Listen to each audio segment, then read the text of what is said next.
برادران ملت، السلام علیکم ورحمۃ اللہ وبرکاتہ۔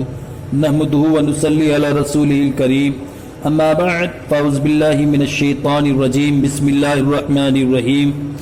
کل من علیہا فان ویبقى وجہ ربک ذو الجلال والاکرام۔ صدق اللہ العظیم وصدق رسولہ النبی الامین الکریم، ونحن علی ذلک لمن الشاہدین والشاکرین والحمد للہ رب العالمین۔ میری ملت کے نوجوانوں، آئیے جس آیت مبارکہ کو میں نے اپنا عنوان تقریر بنایا، اس کا ترجمہ پیش کرنے سے قبل نبی اور آل نبی پر جھوم جھوم کر درود شریف کا نذرانہ پیش کریں۔ پڑھیں بآواز بلند، اللہ رب محمد صلی اللہ علیہ وسلم، نحن عباد محمد صلی اللہ علیہ وسلم، صلاۃ و سلام علیک یا رسول اللہ صلی اللہ تعالی علیہ وسلم۔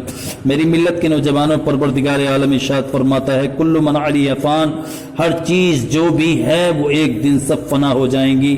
وَيَبْقَى وَجْهُ رَبِّكَ ذُو الْجَلَالِ وَالْإِكْرَامِ، اور باقی رہنے والی ذات اس وحدہ لا شریک کی ذات ہے۔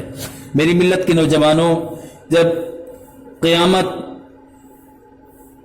کی ساری نشانیاں پوری ہو جائیں گی اور مسلمانوں کی بغلوں سے وہ خوشبودار ہوا گزرے گی جس سے تمام مسلمانوں کی وفات ہو جائے گی، یعنی جب قیامت کی جتنی نشانیاں ہیں سب پوری ہو جائیں گی ایک ایک کر کے، تو پھر ایک ہوا ایسی چلے گی، پروردگار عالم ایک ایسی خوشبودار ہوا چلائے گا کہ جو مسلمانوں کی بغلوں سے گزرے گی، کہ جس سے تمام مسلمانوں کی وفات ہو جائے گی، موت ہو جائے گی۔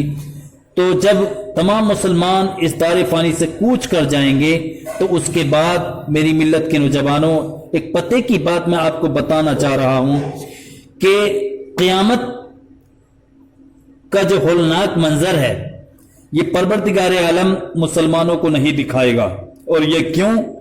کہ وہ اپنے حبیب سے غائب درجے کی محبت کرتا ہے۔ جب اپنے حبیب سے غائب درجے کی اس کو محبت ہے تو اپنے حبیب کی امت سے بھی غائب درجے کی محبت ہے۔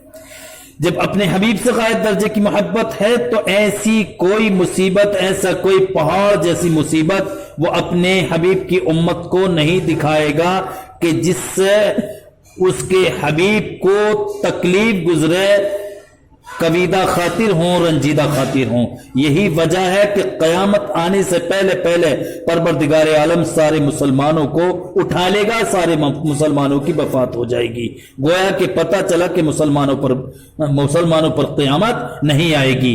جب قیامت آئے گی تو صرف کافر ہی کافر ہوں گے۔ تو فرمایا جاتا ہے کہ اس کے بعد پھر 40 برس کا زمانہ ایسا گزرے گا جس میں کسی کے اولاد نہ ہوگی، یعنی 40 برس سے کم عمر کا کوئی نہ ہوگا، اور دنیا میں کافر ہی کافر ہوں گے۔ اللہ کہنے والا کوئی نہ ہوگا، اللہ اکبر۔ کوئی اپنی دیوار لیپتا ہوگا، کوئی کھانا کھاتا ہوگا، قرض، سب اپنے اپنے کام میں لگے ہوں گے کہ یکایک اللہ تعالیٰ کے حکم سے حضرت اسرافیل علیہ السلام سور پھونکیں گے۔ پہلے اس کی آواز ہلکی ہوگی اور بعد میں دھیرے دھیرے بہت کڑی ہو جائے گی، لوگ کان لگا کر اس کی آواز سنیں گے اور بے ہوش ہو کر گر پڑیں گے اور مر جائیں گے۔ پھر آسمان، زمین، دریا، پہاڑ، یہاں تک کہ خود سور اور اسرافیل علیہ السلام اور تمام فرشتے فنا ہو جائیں گے۔ اس وقت سوا اللہ وحدہ لا شریک کے کوئی باقی نہ رہے گا۔ پھر جب اللہ تعالیٰ چاہے گا اسرافیل علیہ السلام کو زندہ کرے گا اور سور کو پیدا کر کے دوبارہ پھونکنے کا حکم دے گا۔ سور پھونکتے ہی تمام اولین و آخرین، فرشتے، انسان، جن، حیوانات سب موجود ہو جائیں گے۔ لوگ قبروں سے نکل پڑیں گے، ان کا اعمال نامہ ان کے ہاتھ میں دیا جائے گا۔ اللہ اکبر! وہ کیسا سما ہوگا، کیسا وقت ہوگا کہ پوری زندگی کا کرا دھرا آج ہمارے سامنے ہے، اور حشر کے میدان میں لائے جائیں گے۔